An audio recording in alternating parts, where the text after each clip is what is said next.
मी चॅनलवरती कोणत्याही प्रकारच्या टिप्स देतो किंवा माझा कोणताही प्रीमियम ग्रुप नाही आहे. माझे सर्व व्हिडिओ जे असतात ते एज्युकेशनल पर्पजसाठी असतात. जय हिंद मित्रांनो, मी दीपक पुन्हा एका नवीन व्हिडिओमध्ये तुमचं सर्वांचं खूप स्वागत आहे. तर मित्रांनो, आज निफ्टीचा फायनल क्लोज झाला 21,778 वरती.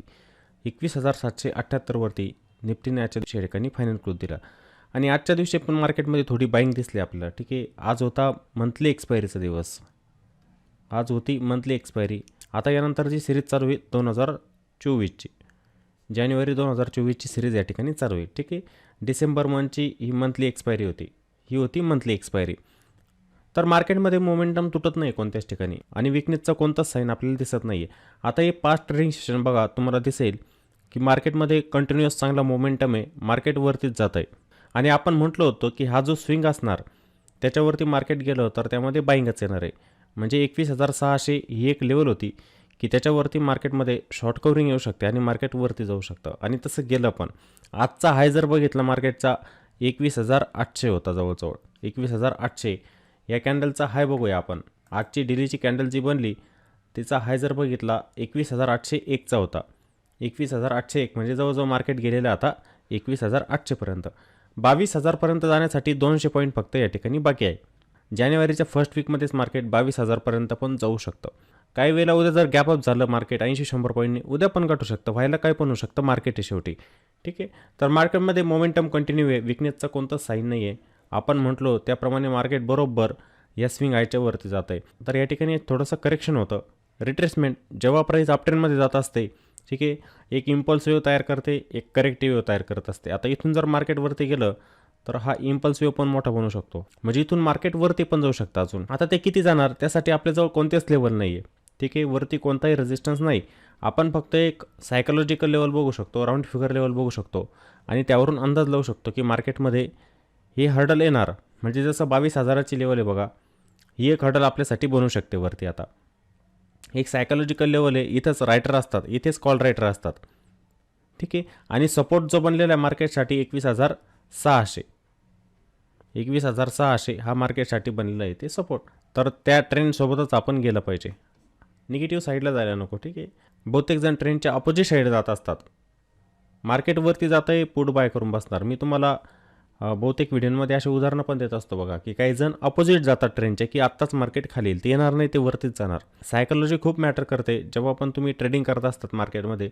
सायकोलॉजी, तुम्हाला काय दिसतंय समोर ते बघा, त्यावरती विश्वास ठेवा. काय होईल सांगता येत नाही पुढचं. ठीक आहे, त्यासाठी ट्रेंडसोबत चालायचं आपण. अप ट्रेंड चालू आहे तर आपण कॉल साईडलाच पोझिशन घेतली पाहिजे. इंट्राडेमध्ये आपल्याला दिसतंय ट्रेंड पॉझिटिव्ह, तेव्हाच आपण ट्रेड घेतला पाहिजे. इंट्राडेमध्ये ट्रेड समजत नाही, ट्रेड नको घ्यायला. ओव्हरनाईटमध्ये कॅरी करायचा का? उद्या मार्केट गॅपअप झालं आपण नाही करायचा. का नाही करायचा?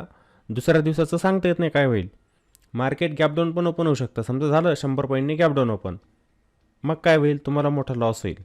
त्यासाठी ओव्हरनाईट पण कॅरी करायचं नसतं. ओव्हरनाईटमध्ये तुम्ही कॅरी करत असाल तर त्याला हेज करा मग, म्हणजे तुमचा लॉस लिमिटेड होईल आणि प्रॉफिट पण तुमचं थोडं होईल. रिस्क कमी असते त्या ठिकाणी. नेगेड ऑप्शन बाईंग करत गेला तुम्ही, ओव्हरनाईटमध्ये काही पण होऊ शकतं, व्हायला सांगता येत नाही. ठीक आहे, त्यामुळे ह्या गोष्टी तुम्ही टाळल्या पाहिजे. मार्केटमध्ये मोमेंटम कंटिन्यू चालू आहे, मार्केट बुलिश आहे. तर मग उद्यासाठी आपण कसा प्लॅन या ठिकाणी आता केला पाहिजे? कोणत्या लेवलच्या वरती आपण लॉंग साईडला जाणार आणि कोणत्या लेवलच्या खाली आपण शॉर्ट करणार, त्यासाठी आपण जाणार 5 मिनिटांमध्ये. तर मी निफ्टीचा 5 मिनिटांच्या टाईम फ्रेममध्ये चार्ट ओपन करतो. तसं जर बघितलं चार्टवरती तर मार्केट तुम्हाला साईडवेज दिसेल पूर्णपणे. ठीक आहे, पाहिजे तसा मोमेंटम नव्हता. कालच्या दिवशी मार्केटने ह्या ठिकाणी बघा एक चांगला मूव दिलेला होता, शॉर्ट कवरिंग मूव. मार्केटवरती जात आहे, मार्केटवरती जात आहे, क्लोज पण वरती आलेला आहे मार्केटचा. पण पाहिजे तसा मूव आजच्या दिवशी मार्केटने दिलेला नव्हता. आपण जो म्हणतो ना ट्रेंडिंग मूव, मार्केटमध्ये एक असतो ट्रेंडिंग मूव, ज्या ठिकाणी मग इंट्राडेमध्ये आपण ऑप्शन बाईंग करू शकतो. तसं मार्केट आजचं नव्हतं. मार्केट एक प्रकारे काय होतं, ट्रॅप करणारं होतं. जे ऑप्शन बाहेर असतील ना त्यांच्यासाठी हे ट्रॅप करणारं मार्केट होतं, लक्षात घ्या. काहींनी स्कॅल्पिंग पण केलेली असेल, पण माझ्या व्ह्यूनुसार मार्केट जे होतं ना ऑप्शन बाईंगचं नव्हतं आजच्या दिवशी. मार्केटने एकाच जागेवरती जास्त वेळ घालवलेला आहे. कसा? हे बघा, मार्केट गॅपअप झालं पण आजच्या दिवशी पण गॅपअप झालं, वरती जाण्याचा प्रयत्न केलेला होता. इथे असं स्ट्रक्चर तयार झालं, ब्रेकआउट फेल झाला, इथे मार्केट खाली आलं. पुन्हा मार्केटने इथे वेळ घालवला बघा. आणि सपोर्ट कुठे घेतला? कालच्या दिवशी आपण काय म्हटलो होतो की आजचा डे हाय आपल्यासाठी सपोर्ट बनू शकतो. मार्केटसाठी बनणार सपोर्ट 21,675 ही लेवल होती, ही बनेल सपोर्ट. बनली का? बनली. बरोबर मार्केटने तिथं सपोर्ट घेतला आणि वेळ घालवला. पुन्हा इथे मोठा ब्रेकआउट दिल्यानंतर पुन्हा काय झालं? हा जो रेजिस्टन्स होता बघा, मी ही ट्रेंड लाईन तशीच ठेवली होती आणि तुम्हाला म्हटलं पण होतं की मी तिला इकडे तिकडे करणार नाही. हीच लेवल आपल्यासाठी रेजिस्टन्स आहे. तो फॉल्स ब्रेकआउट होता. बरोबर मार्केटने त्याच लेवलला गेल्यानंतर काय रेजिस्टन्स घेतला बघा. प्रत्येक वेळेला जायचं, रेजिस्टन्स घ्यायचं त्या ठिकाणी आणि इथे पण वेळ घालवला. मी इथे पण एक्सप्लेन केलेलं होतं काय पॉसिबिलिटी होऊ शकते. एक तर मोठी इथे अशी ग्रीन कलरची कॅन्डल बनवू शकते किंवा अशी रेड कलरची बनवू शकते. अशा दोन्ही पॉसिबिलिटी या जागेवरती बनत असतात. म्हणजे या ठिकाणी पण मार्केटने वेळ घालवला, या ठिकाणी पण वेळ घालवला. ज्यांनी ब्रेकआउटला एंट्री घेतली, स्कॅल्पिंगचा ट्रेड बनलेला असेल, ताबडतोब प्रॉफिट झालेला असेल, बाहेर पडावं लागलं असेल. त्यानंतर इथे पण ब्रेकआउट मिळाला, 2 कॅन्डल बनले. आता ज्यांनी या ब्रेकआउटला एंट्री घेतली त्यांचं जर बनलेलं असेल प्रॉफिट, पण मार्केट काय झालं? थांबले असते तर काय झालं असतं? या ठिकाणी मार्केट पुन्हा या ठिकाणी साईडवेज झालं. पुन्हा ही जी लेवल होती तिने सपोर्टचं काम केलं. इथे बघा सपोर्ट रेजिस्टन्स कसे काम करतात. प्रत्येक वेळेला मार्केट यायचं, इथे सपोर्ट घ्यायचं. बघा हा एक झोन बघा तुम्ही, एकदम छोटासा झोन होता. चार्टला थोडं फ्रेश करतो म्हणजे तुम्हाला समजायला अजून सोपं जाईल. इथे हे बघा मार्केटने पूर्ण या ठिकाणी वेळ घालवलेला होता. इथे मग कुठे संधी होत्या? ऑप्शन बाईंगची संधीच नव्हती. आज मार्केट पूर्णपणे थांबायचं, एकाच जागेवरती पॉज घ्यायचं. म्हणजे काय? ब्रेकआउट द्यायचं आणि साईडवेज व्हायचं. इथे ब्रेकआउट दिला, हे बघा साईडवेज झालं, ब्रेकआउट दिला, पुन्हा साईडवेज झालं, इथे ब्रेकआउट दिला. म्हणजे आज ऑप्शन बाईंगसाठी मार्केट नव्हतं. तसं बघायला जर गेलं तर मार्केट ऑप्शन बाईंगसाठी नव्हतं. 100 ते 120 पॉईंटच्या रेंजमध्ये मार्केट होतं, पण इथे आलेले होते स्पाईक मार्केटमध्ये. एक लेवल जर आपण पकडली 21,675 ते 21,800 हाय पकडतो मी आजचा. म्हणजे किती झाले? 125 पॉईंट झाले. बरोबर मार्केट वरती पण गेलं, पण कसं गेलं बघा, पूर्ण थांबत गेलं. ही स्पाईक देत गेलं मार्केटवरती. एक स्पाईक साईडवेज, इथे बघा एक स्पाईक साईडवेज, इथे पण स्पाईक साईडवेज. आजच्या दिवशी ऑप्शन बाईंगमध्ये संधी या ठिकाणी नव्हत्या. तुम्ही थांबले तर तिथे काय प्रीमियम डिके होत जातात. ट्रेंडिंग मूव जो असतो ना मार्केटमध्ये तो नव्हता आजच्या दिवशी. ठीक आहे, ट्रेंडिंग मार्केट नव्हतं आजचं. मार्केट थांबत वरती जायचं. समजलं? मग शक्यतो अशा मार्केटमध्ये ऑप्शन बाहेरने काय केलं पाहिजे? ट्रेड कोणताही एक्झिक्यूट करायचा नसतो. इथे काय होणार? चान्सेस तुमचे स्टॉप लॉसचे असतील किंवा आज तर एक्सपायरीचा दिवस होता, तिथे तुमचं प्रॉफिट पण कमी होऊ शकतं. प्रॉफिट होणार नाही. ऑप्शनमध्ये असलेली टाईम व्हॅल्यू जी असते ती आजच्या दिवशी डिके होत असते, प्रॉफिट तुम्हाला कमी होत असतं. त्यामुळे इथे अशा वेळेला तुम्ही ऑप्शन बाईंग करायचीच नसते शक्यतो. ठीक आहे, मग उद्यासाठी आपला प्लॅन काय असला पाहिजे? उद्यासाठी आपलं एक्झिक्युशन कोणत्या लेवलच्या वरती झालं पाहिजे? तर मार्केट बुलिश आहे बघा. मार्केट आजच्या दिवशी पण 21,800पर्यंत जाऊन पोहोचलेलं आहे. उद्या जर मार्केट पुन्हा फ्लॅट ओपन झालं आणि पुन्हा 21,800च्या वरती जात असेल तर पुन्हा आपण कॉल साईडलाच जाण्याचा प्रयत्न करू. जोपर्यंत मार्केटमध्ये मोमेंटम तुटत नाही आपण कॉल साईडलाच जाणार. आपण मार्केटमध्ये लॉंग असणार. ठीक आहे, लॉंगच असणार आहे. मार्केट हायर लो बनवत वरतीच जाणार. ठीक आहे, तुम्हाला वाटतोय मोमेंटम आहे, ट्रेड बनवा, एक्झिक्युशन करा. वाटतंय असा मोमेंटम नाही आहे, मार्केट साईडवेज होतं आहे, ट्रेड पूर्णपणे टाळला पाहिजे. हे मार्केट जे असतं ना हे ऑप्शन बाईंगसाठी नसतं. ठीक आहे, आजच्या दिवशी इंडिया विक्स पण बघा तुम्ही. इंडिया विक्स काय वाढलेली होती. बरोबर आहे, 16चा आकडा इंडिया विक्सने पार केलेला होता. पण नंतर जाऊन बघा इंडिया विक्स पण ड्रॉप झालेली होती, खाली आली. ठीक आहे, जवळजवळ 2.5 ते 3% पुन्हा इंडिया विक्स खाली आलेली होती. इंडिया विक्स जर खाली आली IB पण ड्रॉप होत असते. इम्प्लाइड व्हॉलेटिलिटी ऑप्शनमध्ये असलेली इम्प्लाइड व्हॉलेटिलिटी ही पण ड्रॉप होत असते. ती ड्रॉप जर झाली तर ऑप्शनचे प्रीमियम पण कमी होत असतात, डिके होऊन जातात. ते पण ऑप्शनचे प्रीमियम पण या ठिकाणी काय होत असतात? ड्रॉप होत असतात, कमी होत असतात. मग तुम्ही एखादा ऑप्शन होल्ड केलेला असेल तर ते प्रीमियम वाढणार नाही, तुमचं ते कमी होत असतं. ठीक आहे, हे ऑप्शनचे बारकावे पण तुम्हाला माहीत असले पाहिजे. समजलं? त्यामुळे तुम्हाला वाटतंय ना की मार्केट साईडवेज होते, ट्रेड टाळला पाहिजे. मार्केटमध्ये मोमेंटम नाही आहे, ताबडतोब आपल्याला लक्षात येत असतं की जो डेलीचा मोमेंटम असायचा, मार्केट स्पीडने वरती जायचं खाली यायचं, तो मोमेंटम नाही आहे मार्केटमध्ये, हे आपल्याला समजतं. मग ट्रेड टाळला पाहिजे आपण. असं मार्केट काय करतं, एक तर स्टॉपलॉस हिट करतं आपलं आणि प्रॉफिट तर बनतच नाही. हे बघा काही जणांना इथे वाटलेलं असेल की मार्केट आता एक खाली येणार, ते पुट साईडला जातील, मार्केट पुन्हा इथून रिव्हर्स साईडवेज होतं. काहींना वाटतं इथे अप साईडला जाणार, ते एंट्री घेतात, मार्केट साईडवेज होत असतं. असा प्रॉब्लेम या ठिकाणी होत असतो मार्केटमध्ये. त्यामुळे तुम्हाला वाटतं आहे ट्रेंडिंग मार्केट आहे, त्या ठिकाणी एंट्री घ्यायची. वाटतं आहे ट्रेंडिंग मार्केट होतं, जातं आहे वरती, मी एंट्री घेतली, माझा स्टॉपला सीट झाला, बाहेर पडून जातं त्यामधून. काही नाही, छोटासा लॉस घ्यायचा, लॉस ठरलेला आहे मार्केटमध्ये. समजलं? लॉस ठरलेला आहे, असं नाही की प्रत्येक वेळेलाच तुम्हाला प्रॉफिट होईल.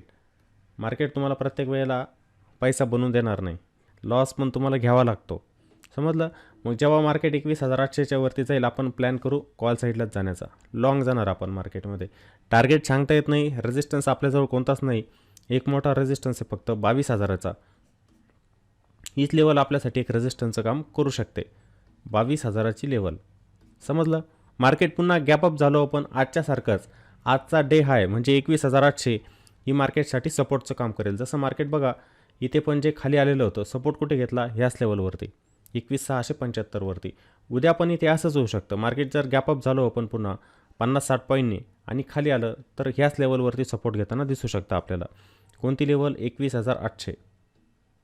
21,800च्या खाली 21,800 वरती सपोर्ट घेणार मार्केट. म्हणजे गॅपअप झालो आपण 50-60 पॉईंटने, सेलिंग जर आली तरी इथे येऊन सपोर्ट घेऊ शकता मार्केट. इथून मग रिव्हर्सल देऊ शकतं.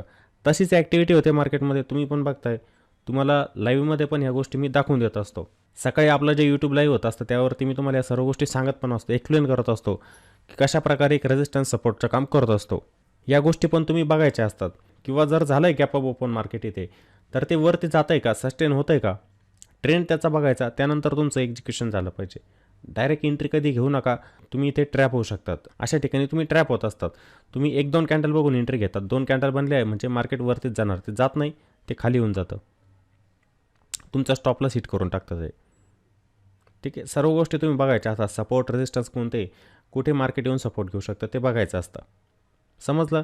आलं खाली 21,800 वरती पण नाही घेतला सपोर्ट, मग आपण जाणार का पुट साईडला? तरी पण नाही जाणार. ही लेवल पण एक सपोर्टचं काम करेल ताबडतोब, इमिजिएट सपोर्ट असणार ही पण. 21,768 ही लेवल पण सपोर्टचं काम करेल. समजा गॅपअप झालं मार्केट, या सपोर्टला ब्रेक करून मार्केट इथे येणार, इथून पण रिव्हर्सल देऊ शकतं ते, इथून पण रिव्हर्सल देऊ शकतं. त्यामुळे इथे पण ताबडतोब पुट साईडला जायचं नाही, या गोष्टी लक्षात ठेवायच्या तुम्ही. जास्त गॅपअप झालं ओपन, तिथे काही तुम्हाला रिव्हर्सल दिसला, बेरिश रिव्हर्सलचं काही साईन दिसलं, तर मग तुम्ही टॉपला पुट बाय करायचं असतो. बॉटमला येऊन पुट बाय करू नका, तिथून एक रिव्हर्सल येतो. बुलिश मार्केट आहे, डीपमध्ये बाईंग होत असते बुलिश मार्केटमध्ये, लक्षात ठेवा. एखादा डीप मिळाला की तिथं बाईंग व्हायला लागते ताबडतोब. जसं आपण स्टॉकमध्ये पण बघतोय बघा, रिलायन्स सारखा स्टॉक आहे, खाली आला होता, ताबडतोब बाईंग झाली त्याच्यामध्ये बाईंग झाली. डीपमध्ये बुलिश मार्केटमध्ये बाईंग होत असते. तर फ्लॅटमध्ये आणि गॅपअपमध्ये आपली स्ट्रॅटेजी आपण ठरवून घेतली पाहिजे की मला काय करायचं आहे. इथे अंदाजे रँडम ट्रेडिंग नाही करायची. रँडम ट्रेडिंग करत बसू नका, तुम्हाला लॉस होईल. ठीक आहे. ट्रेंडला बघत चला. तुम्हाला ट्रेंड समजून घ्यायचं, त्यासाठी तुम्ही अशी ट्रेंड लाईन ड्रॉ करत चला. ट्रेंडला समजण्यासाठी ट्रेंड बेंड कुठे होऊ शकतो त्यासाठी तुम्ही काय करायचं असतं, अशी ट्रेंड लाईन ड्रॉ करून घ्यायची. हे बघा इथे सपोर्ट घेते ट्रेंड लाईनचा. आता जेव्हा या ट्रेंड लाईनच्या खाली येईल मार्केट, इथं ओपन झालं, फ्लॅट ओपन झालं, तरी इथे येऊन ते सपोर्ट घेऊन वरती जाऊ शकतं, म्हणजे रिव्हर्सल. जेव्हा या ट्रेंड लाईनचा ब्रेकडाऊन मिळेल, इथे काही पुलबॅक मिळेल, मग आपण इथे प्लॅन करू शकतो पुट साईडचा. म्हणजे आपला पुट साईडचा प्लॅन कुठे असणार आता, 21,742च्या खाली. या लेवलच्या खाली जेव्हा मार्केट जायला लागेल तेव्हाच आपण पुट साईडचा प्लॅन करणार, वरती कुठेही करणार नाही प्लॅन. आपण वरती ट्रॅप होऊ शकतो. समजलं. हा सपोर्ट तुम्हाला ब्रेक होताना दिसेल, तुम्ही जाल, पण तिथूनच रिव्हर्सल होईल मार्केटचा. याचं सपोर्ट घेऊन मार्केट इथून वरती जाणार. त्यामुळे इथे प्राइस ॲक्शन बघून काम करायचं असतं. प्राइस ॲक्शन कशी होते चार्टवरती ते बघायचं, त्यानुसार तुमचं एक्झिक्युशन झालं पाहिजे. तुम्ही जेव्हा पण काम करतात चार्टला पूर्णपणे ड्रॉ करून घेत चला. चार्ट तुमचा ड्रॉ झाला पाहिजे. ठीक आहे. तिथं काय प्राइस ॲक्शन बनते ते तुम्ही बघितलं पाहिजे. असं चार्टवरती ड्रॉईंग करत चला. क्लिअरिटी जास्त येत असते. प्राईजला तुम्ही चांगल्या प्रकारे ओळखू शकतात, कोणत्या ठिकाणी प्राईज रेजिस्टन्स घेते, सपोर्ट घेते, आपण कोणत्या लेवलला बाईंग केली पाहिजे, स्टॉप लॉस कुठे असला पाहिजे आपला, या सर्व गोष्टी तुम्हाला समजतात. पुट साईडला आपण कोणत्या लेवलच्या खाली जाणार, 21,742च्या खाली. जेव्हा इथे आपल्याला काही निगेटिव्ह प्राइस ॲक्शन दिसेल तेव्हा आपण पुट साईडचा ट्रेड या ठिकाणी एक्झिक्यूट करणार आहे. ताबडतोब नाही, ते पण ब्रेकडाऊन दिला, एखादी कॅन्डल तुम्हाला दिसली, नाही जाणार आपण त्याच्यामध्ये. इथं प्राईज रिटेस्ट करून जर खाली जात असेल तर मग आपण प्लॅन करणार पुट साईडचा. ठीक आहे. एक निगेटिव्ह प्राइस ॲक्शन इथे बघायला मिळाली आपल्याला तरच आपण इथे एक्झिक्युशन करणार. आपलं टार्गेट जे असलं पाहिजे आजचा डे लो, आजचा डे लो म्हणजे जवळजवळ 21,675पर्यंत हे आपलं टार्गेट असेल. या लेवलपर्यंत आपण टार्गेट घेऊ शकतो, या लेवलपर्यंत आपण आपलं प्रॉफिट मिळवू शकतो. एक शार्प फॉल म्हणतो ना आपण, तो इथे येऊ शकतो मग. ठीक आहे. मग त्याच्यामध्ये आपला पैसा बनवू शकतो पुट साईडला. ठीक आहे. हा एक झोन आहे, हा पण एक डिमांड झोन बनणार, लक्षात घ्या. त्यामुळे ताबडतोब ब्रेकडाऊनला जायचं नाही. मी का म्हणतो तुम्हाला की ताबडतोब तुम्ही ब्रेकडाऊनमध्ये जाऊ नका, त्याचं कारण तुम्ही इथे कॅन्डलस्टिकचं ऑब्झर्वेशन करा. मी तुम्हाला सांगतो, चार्टला थोडं मोठं करतो आणि काही गोष्टी सांगण्याचा प्रयत्न करतो की हा डिमांड झोन कसा बनलेला असतो. इथे बघा, प्रत्येक बनणारी कॅन्डल बघा तुम्ही, ही प्रत्येक बनणारी कॅन्डल बघा ह्याच झोनवरती बघा सपोर्ट घेते आणि कॅन्डलला इथे शॅडो बनते बघा. परफेक्ट इथे दिसेल तुम्हाला, इथे शॅडो बनते. प्रत्येक कॅन्डलला काय बनते, इथे मोठी शॅडो बनते. म्हणजे काय, जेव्हा पण प्राईस खाली जाण्याचा प्रयत्न करते, बायर्स येतात तिथे, ठीक आहे, तिथं प्राईस सपोर्ट घेऊन वरती जात असते, बाउन्स घेते तिथे. इथे पण बघा, ह्या कॅन्डलने पण ब्रेकडाऊन दिलेला होता. एक बेरिश कॅन्डल इथे बनलेली होती, दिसते तुम्हाला, तिला मोठी शॅडो आहे. आता काही जण ॲग्रेसिव्हली हिच्यामध्ये पण पुट साईडला गेलेले असणार आणि ते परफेक्ट ट्रॅप झाले या ठिकाणी. बहुतेक जण जातात, आपण म्हणतो ना FOMO, fear of missing out, FOMO trading करणारे असतात, ते ताबडतोब इथे जातात. पण कॅन्डलचा ताबडतोब रिव्हर्सल होतं इथे, मोठी शॅडो कॅन्डलला बघा तुम्हीच. मग तशीच इथे पण होऊ शकते प्राइस ॲक्शन की आली कॅन्डल जर इथे खाली अशी मोठी, हीच कॅन्डल किंवा दुसरी बनणारी कॅन्डल अशी बुलिश बनू शकते कॅन्डल दुसरी इथे आणि असा रिव्हर्सल होऊ शकतो. त्यामुळे आपल्याला ॲग्रेसिव्हली जायचं नाही. प्रत्येक कॅन्डलस्टिकचं ऑब्झर्वेशन करा, प्राईसचा काय बिहेव होतो या लेवलला हे बघायचं असतं तुम्ही. हा झोन जो आहे पूर्ण, हा काय एक डिमांड झोन असणार आहे. डिमांड झोन म्हणजे काय, सपोर्ट, जिथे प्राईस येऊन सपोर्ट घेऊ शकते, बाउन्स देऊ शकते, इथे वरती जाऊ शकते. मग तिथेच जर तुम्ही पुट बाय केला तर तुम्ही परफेक्ट ट्रॅप होत असतात त्या लेवलवरती. त्यामुळे या गोष्टींचं पण तुम्ही निरीक्षण करत चला, या गोष्टी बघत चला तुम्ही, समजलं. त्यामुळे जेव्हा आपल्याला इथे काही प्राइस ॲक्शन बघायला मिळेल निगेटिव्ह, तेव्हाच आपण प्लॅन करणार पुट साईडला जाण्याचा. आणि इथे मग टार्गेट आपलं मोठं असेल, थोडं एक शार्प फॉल येऊ शकतो. मार्केट डायरेक्ट इथे 21,675 पर्यंत येऊ शकते, 21,675 पर्यंत मार्केट मग येऊ शकतं, ठीक आहे. तोपर्यंत प्लॅन करायचंच नाही आपण. मार्केट बुलिश आहे, जेव्हा पण मार्केटमध्ये एक डिप येत असतो तिथं बाईंग येताना दिसते आपल्याला. आपण बघतोय दररोज मार्केटमध्ये, आपण ह्या गोष्टींचं ऑब्झर्वेशन पण करतोय. जे पण लाईव्हमध्ये येत असतात त्यांना मी या गोष्टी लाईव्हमध्ये पण दाखवत असतो की कशाप्रकारे ही लेवल आपल्यासाठी रेजिस्टन्स आहे, ही लेवल सपोर्ट आहे. लाईनला इकडे तिकडे हलवायची गरज नाही आहे, ते सप्लाय झोन आणि डिमांड झोन असतात. तर हे मार्केट जे होतं आजचं, इथे कोणतेही ट्रेड बनत नव्हते आजच्या दिवशी, बनत होते स्कॅल्पिंगचे ट्रेड बनत होते, ठीक आहे. म्हणजे कसं, एखादा ब्रेकआउट मिळाला, त्या ब्रेकआउटमध्ये एंट्री घेणे, प्रॉफिट मिळालं, निघून जाणे त्यामधून.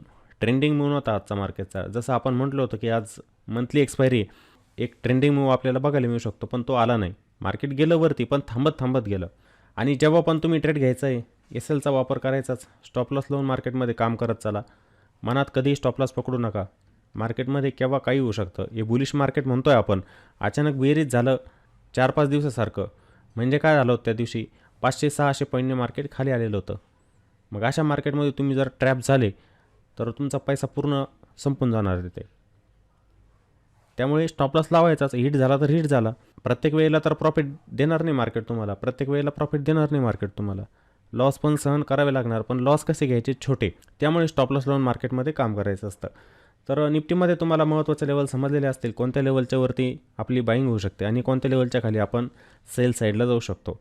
आणि मित्रांनो, व्हिडिओ आवडलेला असेल तर व्हिडिओला नक्की लाईक करा, व्हिडिओला कॉमेंट पण करायचं आहे आणि व्हिडिओला जास्तीत जास्त शेअर करत चला, जेणेकरून ज्या पण नवीन व्यक्ती असतील त्यांना पण समजेल की कशाप्रकारे आपण एक सप्लाय झोन, डिमांड झोन ओळखू शकतो, कशाप्रकारे आपण टेक्निकल ॲनालिसिस करायचं असतं, या गोष्टी पण त्यांना समजेल. ही व्हिडिओ खूप महत्त्वाचे असतात. ही ॲनालिसिस मी करतो इंडेक्सचं, अशाच प्रकारचं ॲनालिसिस तुम्ही स्टॉकमध्ये पण करू शकतात. त्यासाठी पण तुम्हाला याचा फायदा होईल, ठीक आहे. त्यामुळे व्हिडिओला पण जास्तीत जास्त शेअर करायचं आहे. चला तर मग पुन्हा भेटू एका नवीन व्हिडिओमध्ये. जय हिंद.